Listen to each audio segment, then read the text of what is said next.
Welcome to That Indie Film Show, a show brought to you by iClips.com, the website for independent film. On today's show, we'll be featuring an interview with Jenna Malone and Kristen Stewart, two of the stars of Into the Wild. Based on the book by John Krakauer, Into the Wild is about Chris McCandless. After graduating Emory, Chris decided to give up his entire savings account, hitchhike across country, and ended up in the wilds of Alaska. Tamara recently caught up with the stars of Into the Wild to talk to them about what it was like working with Sean Penn as their director. You know, I mean, I sort of looked up to him so much before I even met him, and then getting to work with him on a project that he's poured his full bleeding heart out into, and it's so personal to him. It was amazing. He's such a passionate person, and such, in my mind, kind of like a poet, you know, who's constantly looking for the real truth of things. You know, it's like when someone feels so passionately about something and they obviously want it a certain way, you feel a responsibility to not only like the person that you're working for, but to the story, and it's like you're working for someone who really wants it, and so it's like, it's easier. How old are you? 18. 17. What year were you born?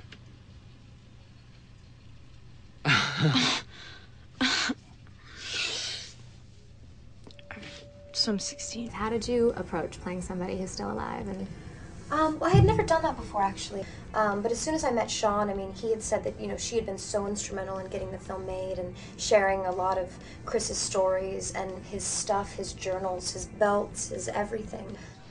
Are you guys crazy? It's a great car. I don't need a new car.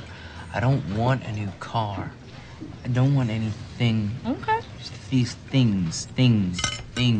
Okay. Well, those are two actresses I'm pretty sure we'll be seeing a lot from in the future. And speaking of adventures, Tamara, you recently went to Toronto for the 32nd Annual Toronto Film Festival. What was that like? It was an amazing trip. It gave me an opportunity to have a sneak peek at a lot of the films we'll be seeing in theaters this fall, and I talked to a lot of interesting people while I was up there. One of the things you end up doing at film festivals, at least this film festival, is spending a lot of time in cabs. You're constantly running back and forth from screenings all around town, to interviews, to press junkets, press conferences, and of course, to parties.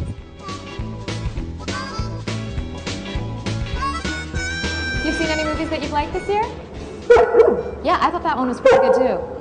What stars are you excited about seeing? Oh my God, Brad Pitt is totally hot. Totally agree.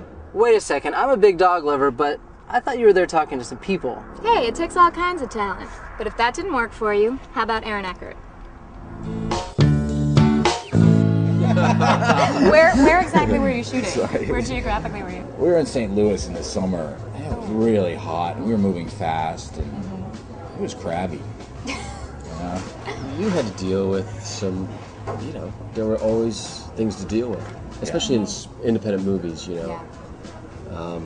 You're always dealing with issues that money could solve, or more time could solve, more personnel could solve, and independent movies, because you're dealing with the leanest of, you know, budgets and that, you really have to be a problem solver, and it was always fun to be in Bernie's office, you know, trying to solve the problem. What's your process in choosing projects? It really has to do with the people that I work with. It has to do, if I read that, and just great writing, you know. I mean, I'm always looking for what's the emotional center of the movie, you know, and why do you care about the person who you're following through. How did it go with these guys? What did they do right that was most helpful?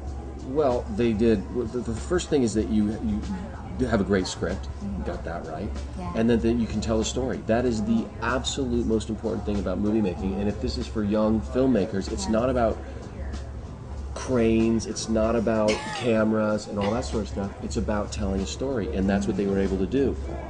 And flash me outside of science class, even though Jenny Bradley called her a slut. And Jenny Bradley was a slut. Bill?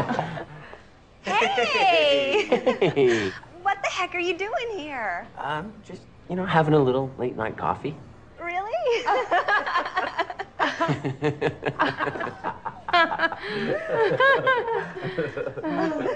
What advice would you give a young actor about approaching a role without judging it? How do you do that?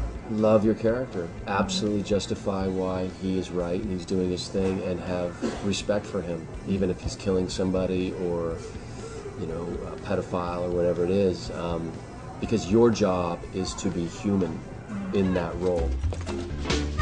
What would a film festival be without some red carpet premieres? We're here tonight at Margot at the Wedding. Behind me, patrons are streaming in, excited to see this new film by Noah Baumbach, known for Squid and the Whale. Tell me a little bit about what it was like for the two of you to work together. What was the dynamic like on set? We were able to operate as director-actress, but use all the secret language and shorthand that we have from living together.